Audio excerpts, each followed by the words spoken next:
talk first about like why energy affordability is top of mind for so many communities across the country. Then we'll pass it over to our research and policy team to walk through our Pathways for Action framework that really details what are different solutions for energy affordability that we've found throughout the networks and the conversations that are happening across the country on this issue. Then they'll walk through the Energy Affordability Policy Library, the kind of navigating how to navigate the tool and what's in there. And then I'll walk through kind of how to use it in your campaign arc. And then we'll go to breakouts and peer learning, and you'll talk a lot with your peers around what's working, what's not working, what you're seeing, how the tool can, support the work that you're doing in the communities that you support and whatnot. And then we'll end with some report back and next steps that my colleague Crystal will help lead on. Next slide, please.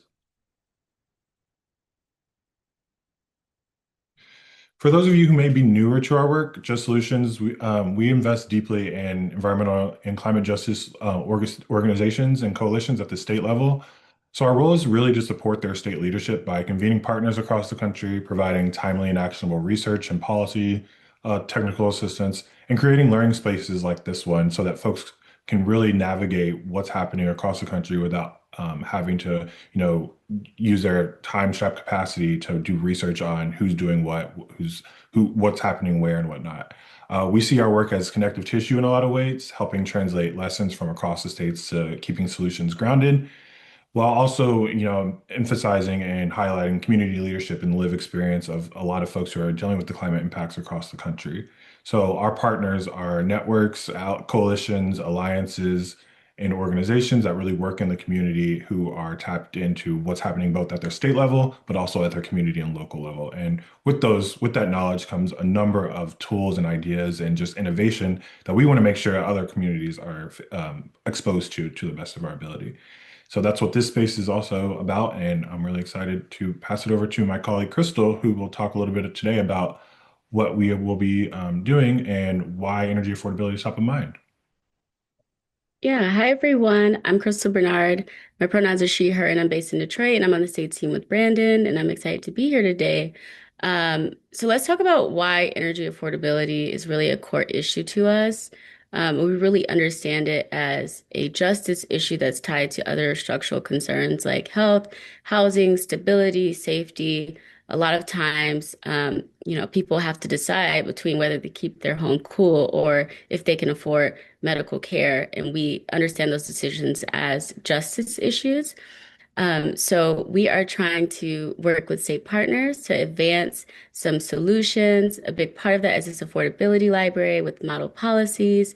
They are particularly focused on electric and gas utility costs, and we understand those as like not accidental costs, but costs that are accelerating because of climate impacts and infrastructure investments and utility systems. So when we talk about affordability here, we really want to talk about who makes the decisions and energy decisions, specifically electricity and gas. How are those costs related? Whose needs are prioritized? And what are our solutions that we can move forward to a more just place with?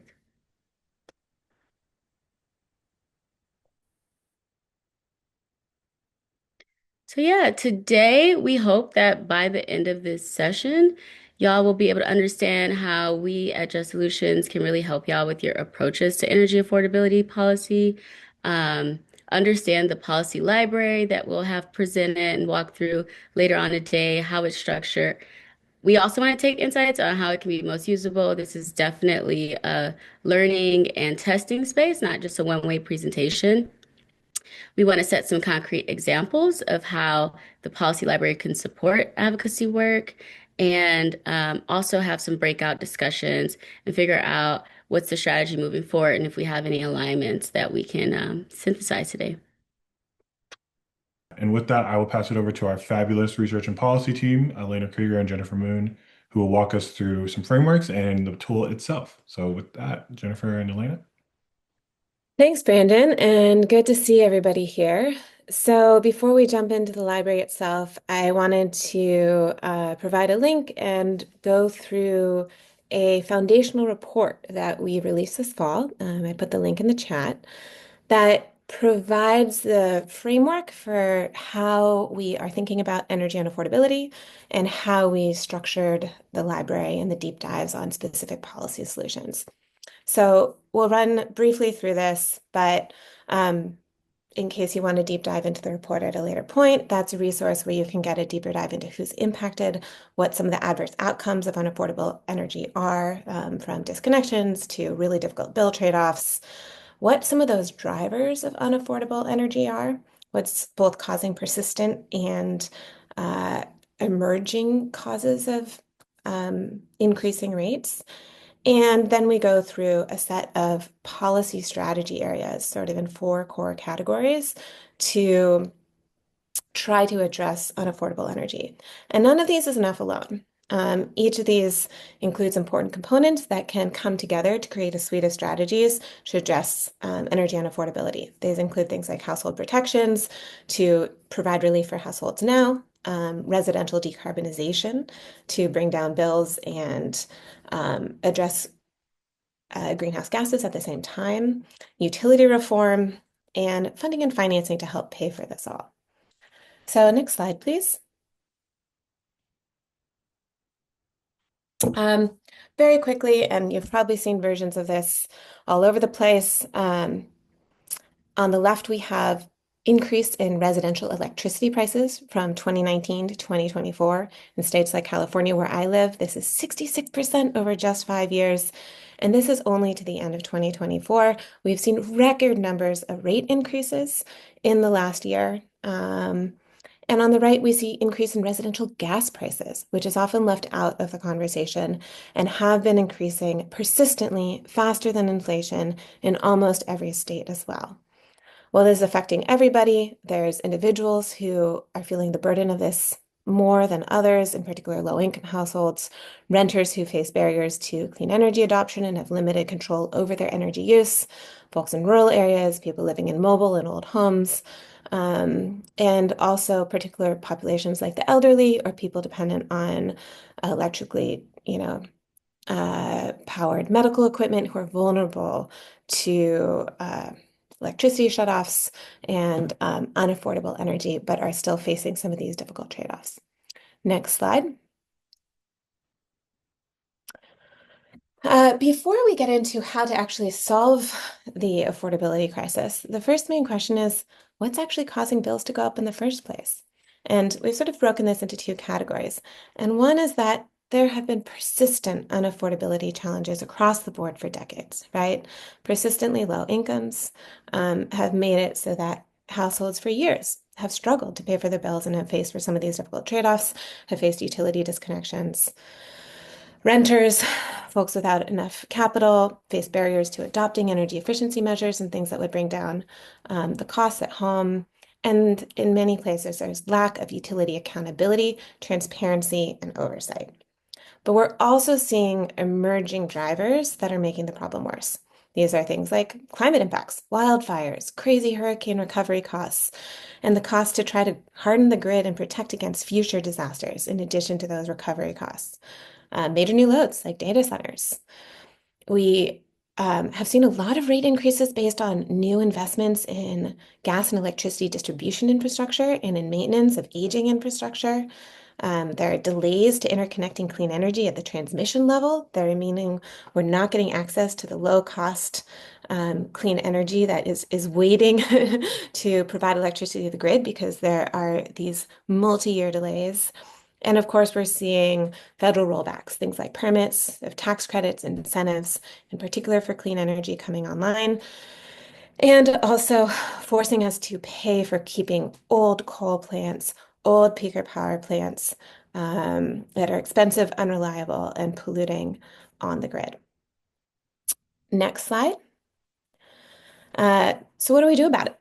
To go through some of those strategies that we laid out in the affordability report, and we'll go into the library, I will pass it over to Jennifer. Good morning, everyone. My name is Jennifer Moon, a senior researcher with Just Solutions. Use she, her pronouns, and I am based in Bellingham, Washington. So as Elena mentioned, in our affordability report, we identified four different policy strategy areas.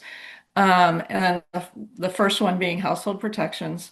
The goal here is to provide near-term protections and relief for households for their energy costs and the repercussions of unaffordable energy. So as we dive into the policy library, you'll see that we have some policy examples on utility bill assistance, things like arrearage management programs, and shutoff protections. Next slide. The second area is building decarbonization. The goal that we identified here is to align building decarb and affordability measures to systematically reduce energy cost burdens. So examples would be weatherization and electrification readiness, community solar, residential building codes, and solar plus storage. And one thing that we highlighted in the report, and I think we want to talk about as we talk about the library, is how these different pillars work together. And so, like, if you're pursuing some sort of household protection policy initiative, how can that be paired with building decarb or utility reform, or how, funding mechanisms that advance equity. So how these things kind of are linked. Next slide. Utility reform, we've divided into three categories. The first being accountability and transparency, with the goal of making sure that we actually know what utilities are spending money on and holding them accountable for meeting goals like affordability and reliability. So key policies in this area might be utility bill transparency, so people can see, what utilities, what they're actually being charged. Things like advertising, getting advertising and lobbying expenses that utilities might be passing on to customers, reforming those policies, and outage compensation. Next slide. So in the area of cost containment, the goal is to protect ratepayers from unjustified utility spending. As I mentioned, utility lobbying, advertising, and political spending. We see everywhere in the news these days about data centers, and so preventing data center cost shifting. Next slide. And clean energy transition. So strategically using affordable, clean, and distributed energy resources to reduce utility bills while limiting expensive ongoing fossil fuel investments. So policies in this area would include limiting gas infrastructure investment, avoiding stranded assets, particularly as we look at data centers being built out, protecting against ratepayers being left on the hook for stranded assets, transmission planning, and interconnection queue reform. Next slide. And finally, funding and financing. So in developing the library and the framework, we recognize that most states, if not all, are limited they're required to have a balanced budget. So how can we tackle these policy challenges in a way that advances equity in a non-regressive way, making sure that the way we pay for things advances progressive tax reform or progressive income funding strategies.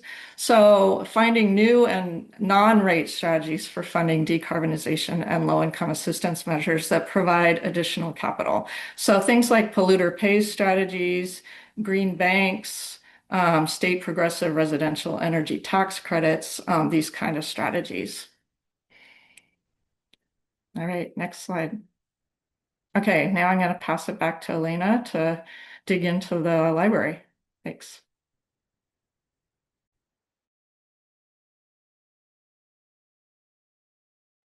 Great. Can everyone see my screen? Okay.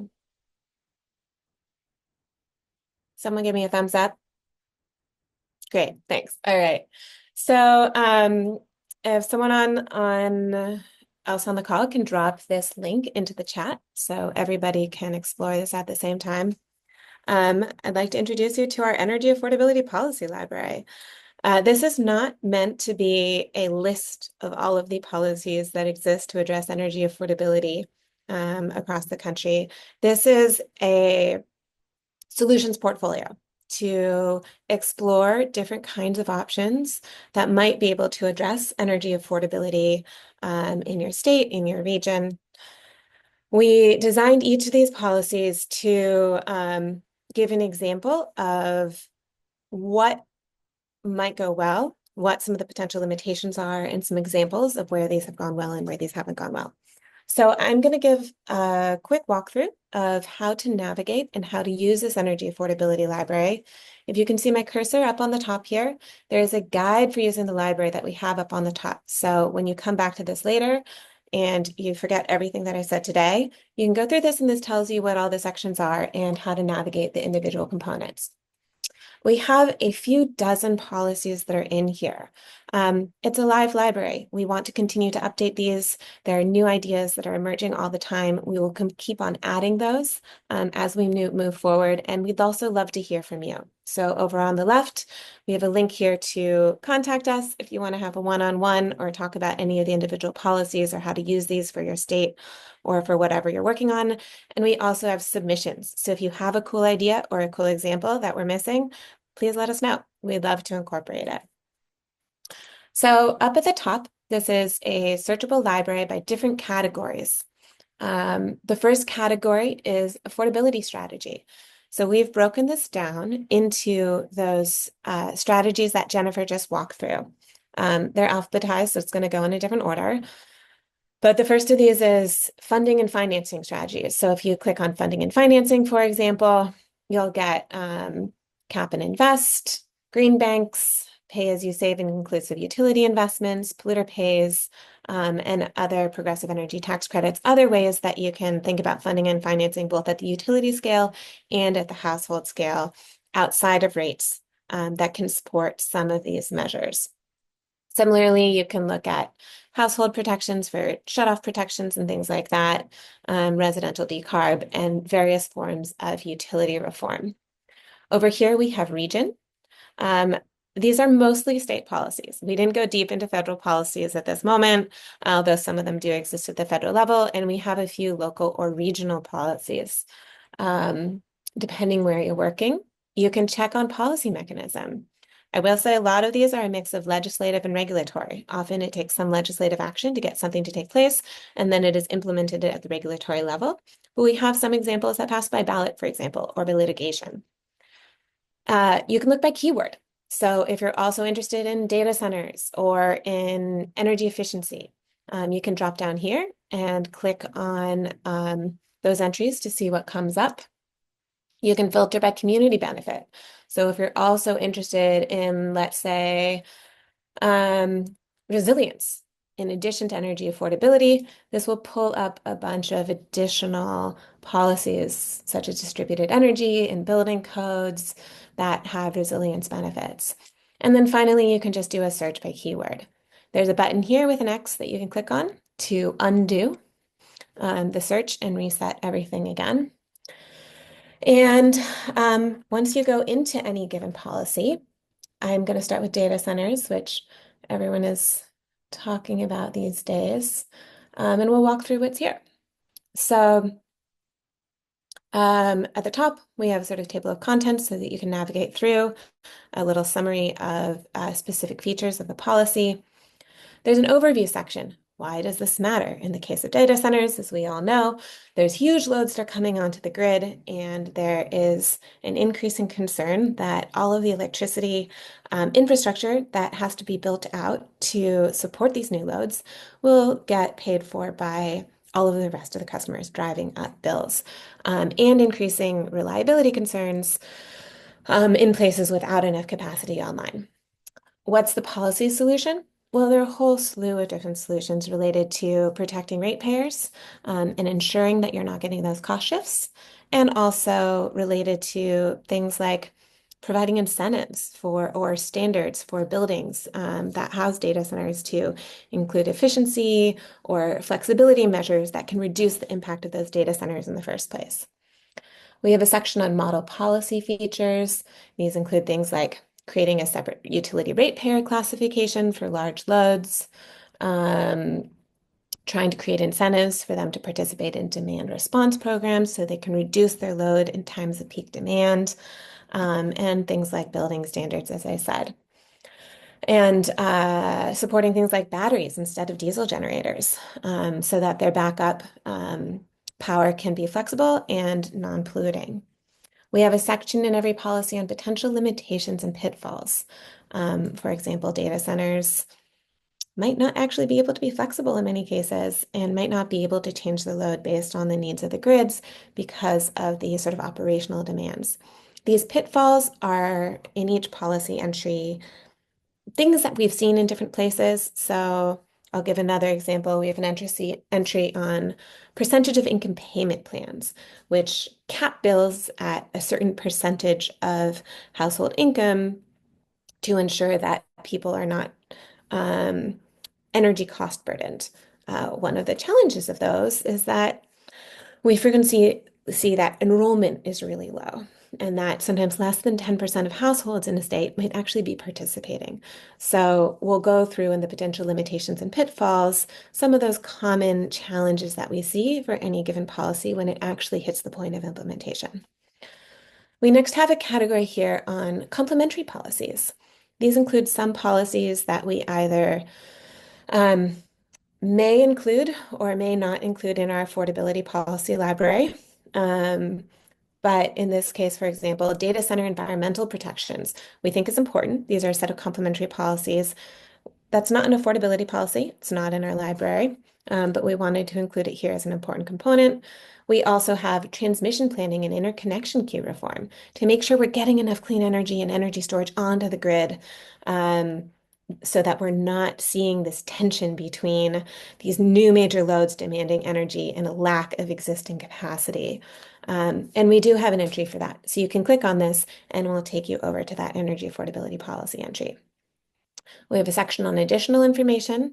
So in this case, these are upcoming decisions at the federal level so that you're aware of what else might be happening or other key information to understand the broader context. And then we go through examples from new ratepayer classifications in Oregon to interconnection payment requirements in Texas, building standards in California, and contract terms for new loads in Michigan, including, again, for each of these, both details of it and some of the potential limitations and potential shortfalls. So you can see what some of the trade-offs are or how far these policies go and what some of the limitations are. And then finally, at the bottom of each entry, where we're familiar with them, we have resources. In this case, a few different research areas on both environmental and ratepayer impacts of data centers, as well as a map of existing data centers' energy demand and pollution, and a regulation tracker of the existing policies. So that is sort of the how to navigate this. But that brings us to sort of a bigger and more fundamental question, which is, what is the right energy affordability policy for your state or set of policies? Where do you start? How do you even think about this? We have dozens of policies here. How do we tackle this problem? So to talk through this, I will pass it over to Brandon. And we have a link on the top here that I'll click into, which is a guide to developing those policies for your state. Thanks so much, Elena. Really appreciate you and Jennifer's and the research policy team's hard work on developing that tool. It's really, really awesome. So I'm going to walk us through a little bit about how advocates can use the policy library in real context. And this is in the form of a guide, of a step-by-step guide. Oh, Angel, we can go back to the Elena sharing her screen. Sorry. This is in the form of a step-by-step guide that's on our website as Elena just clicked into. And so at the top, you'll see kind of what the variance of, or not variance, what the information from state to state looks like and like what reasons that folks are seeing for energy and affordability. And then as you scroll further down, you'll come to the steps that we've identified that can be really key to answering some core questions that you have at first. And so the first step, it looks at understanding what's driving affordability, energy affordability, unaffordability, as Elena mentioned. So starting with what's actually making bills high in your state, and then looking at the trends in bills over recent years and who's most harmed. What you'll then do after you answer that tool, scroll down a little bit, is go to the library and see why this matters. Use the keyword search to look at the why this matters section for each portion of the library entries themselves. So, for example, if you're seeing that data centers are a big driver in your state for whatever reason, go to the keyword search in the tool in the library and type in data centers, and that'll pull up a number of policies that impact data center and affordability specifically. Then moving along in the process, you're seeing that households specifically need a near-term relief or some sort of safeguard. Prioritizing near-term relief and safeguards like bill assistance, shutoff protections, and arrearage management can lead to fewer or smaller energy bills in the near term. But what is the long-term solution? We're going to talk about that in a sec. Under affordability strategy in the tool, you look at household protections, for example, and see those tools or those equity design considerations that really get to protecting households now specifically. If you want to address the root causes and structural drivers and as the next step, then what you'll do is look at reforms that cut costs long term, whether it's utility oversight, equitable decarbonization, or efficiency upgrades, for example. And using our strategy and community impact filters, build a policy portfolio that couples immediate relief with both long-term change and systems change if necessary. So really thinking about, all right, now that we've protected these households, how do we keep them protected long term? The library here specifically looks at what is a strategy that impacts communities ultimately, and what are the equity considerations that folks should think about when they're drafting their bills, their regulatory frameworks, and whatnot. Next, and this is a space that a lot of folks have issues in trying to determine really, identify where the policy should move through your legislature, I mean, through your state decision-making bodies, whether it be the legislature, the regulatory offices, or even going to the governor's office or a local authority. The tool has a policy mechanism filter and a region filter to really think about where similar policies have gained traction. So, for example, in California, the Equitable Building Decarb program in the state government is housed at the CEC, the California Energy Commission, and that obviously works in tandem with a number of other state offices, but specifically the governor's office. And so it might be useful to both approach the governor's office and a regulatory agency in your state if you're interested in something like the Equitable Building Decarb program. That said, the state legislature has a number of issues with regard to funding to that program itself. And so there are a number of avenues that you likely need to take into actually get a program both developed but also implemented before disbursement of funds or benefits actually are like being seen real time in the community themselves. I do want to note right now, the local governments are also a very big venue for a lot of local programs on building decarbonization. On energy affordability, specifically looking at some pilot programs that folks could think about. And then not necessarily this day and age, but the federal government is a venue of some sort, depending on whether they're doing grant dispersal or even just thinking about what are some guidance with regard to programs that the EPA or local health agencies or clean water or clean air agencies should be implementing and whatnot. So there are a number of forums that you could look at, and the legality of each or the benefit of each is really nascent throughout, or not nascent, it varies throughout. I would note if you have any questions about what you're thinking about a specific policy and where you think the best venue for decision making should be, please feel free to reach out to either myself or Crystal or Elena. We're more than happy to chat with you about what we're seeing and how we can support you in that work specifically. And then next, one piece of the tool that I think is understated a lot around campaigning specifically is strengthening narrative and coalition support, right? So figuring out what policy choices do you need that has a compelling narrative, but is also grounded in local experience. Looking at potential pitfalls and resources that the library has can allow you to anticipate both opposition, but identify the co-benefits that you'll likely need, whether it be health and resilience or safety and resilience and whatnot. And then lastly, putting it all together. So really moving from we know something's wrong to concrete equity, centered options.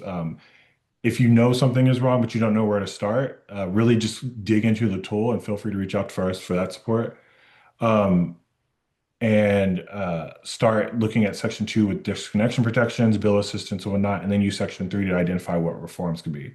But if your policy idea is clear, but you're stuck on where to move it, or if where you are moving it is the best option, go straight to Section 4 and let's chat about whether or not that makes sense. Again, it might make sense to move it to a different venue, whether that be local government oriented or whatnot. But in any event, we're here to support you in the development of your work and really wanting to get across as much as possible the potential that a lot of the policies that are in the policy library have for benefiting communities. And with that, I will pass it over to my colleague Crystal, who will speak a little bit about how the Energy Affordability Library, Policy Library, is helpful for purposes of some work that's happening in Michigan. Yeah, thanks, Brandon. Um, So here in Michigan, we've had a long fight around energy affordability and utility control.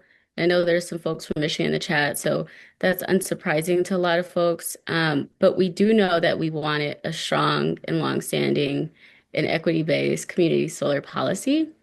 And so we started at the position of already knowing the particular policy we wanted to really prioritize community ownership over small energy systems. So this policy library entry really helped us shape the policy design aspect of it, right? Like help us consider um, choices and features that are based off of kind of best precedents. Um, a big kind of example of this dichotomy is like we know that we wanted a community solar policy that helps the community save money on energy bills. And there's so many ways to do that. So this library really helped us figure out how do we mandate for guaranteed savings on the utility bill, whether that's consolidated billing, so people actually can see the bill benefit. What are the minimum savings thresholds? What are the most trending AMIs or municipal median incomes that we can use? So what's most worthwhile for low income households? I mean, a lot of the design questions that we gathered here in Michigan came from this. So I've been working with a group of advocates in Michigan on trying to get an equity-based community solar bill introduced here pretty soon. So I don't want to put anybody on the spot, but if you're a part of that working group and you want to say hi in the chat or add anything, please feel free. But I'm really grateful that we have this tool to figure out how to design a very strong, in my opinion, equity-based community solar policy. And I just want to add that we're taking these lessons that we're getting from partners and putting them in examples. So, the Michigan has seen the introduction of a number of bills on community solar, at least one bill that is co-opting the language of community solar to do something that is distinctly not equitable and not what most of us would design, like consider to be community solar. And that is a problem that we've actually seen across the country. And so we included that within this potential limitations and pitfalls section, as something to watch out for when developing and working on these kinds of policies. So we hope this to continue to be this sort of revolving and learning space. And we again want to hear from all of you on examples or pitfalls or limitations and model policy features so that we can continue to refine and improve these. And you can all continue to use this as a tool and space to learn from each other. So really quickly, I want to do just a quick Q&A. There was a lot of information thrown at you over the last 30 minutes or so. So please, if you have any questions or any issues that you're seeing already that you want to name, please feel free to, and let's nip those in the bud right now. And so let's chat. Yeah. So if you want to put your questions in the chat, there's also a Q&A panel that folks can ask questions in as well, and we'll do that for the next 5 minutes or so. Yeah, go ahead, Paula. Yeah, thank you so much. It was really great to learn about this tool. I'm Paula Garcia, and I work with the Union of Concerned Scientists. Part of my work is focused on Massachusetts, and there is like a heated discussion on different legislative proposals on energy affordability. And I just wanted to ask you, how much are you seeing that climate goals, climate requirements are being brought in the conversation as the main culprit for increases in electricity bills? And if you have specific resources that you could point me to on that front. Yeah, I really appreciate that question. And I'll let Elena talk a little bit about the resources piece, but I will let you know that we work across about 15 different states in some capacity supporting state partners. And one of the reasons why energy affordability became such a big program at the organization is because in at least 12 of those states, a number of our partners named that affordability was the culprit for not advancing some proposal that they had or some solution that they really sought after over the last couple of years, for example. And so I think it's a very timely issue across the nation for a number of reasons, but specifically as it relates to our work, at least in the 12 states that we work really closely in, and those are mostly blue states, to be completely honest with you, affordability was the main culprit in not advancing some solution. In terms of resources, Elena, I will pass that over to you. Yeah, so we certainly have seen that being blamed in certain states, and that's both from a residential level where folks are saying that everything from bill assistance or low income rates to low income weatherization programs are causing rates to go up, to blame for renewable energy at the utility scale increasing rates. There are some resources from that on state to state that I'd be happy to sort of share with you or chat with you about.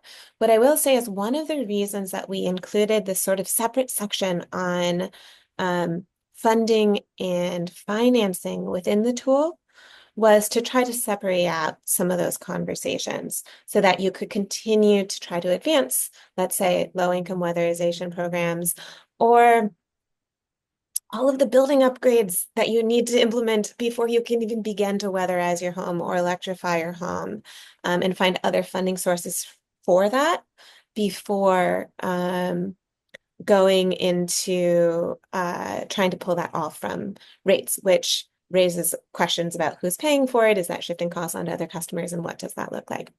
But happy to sort of follow up and walk through that in specifics later as well.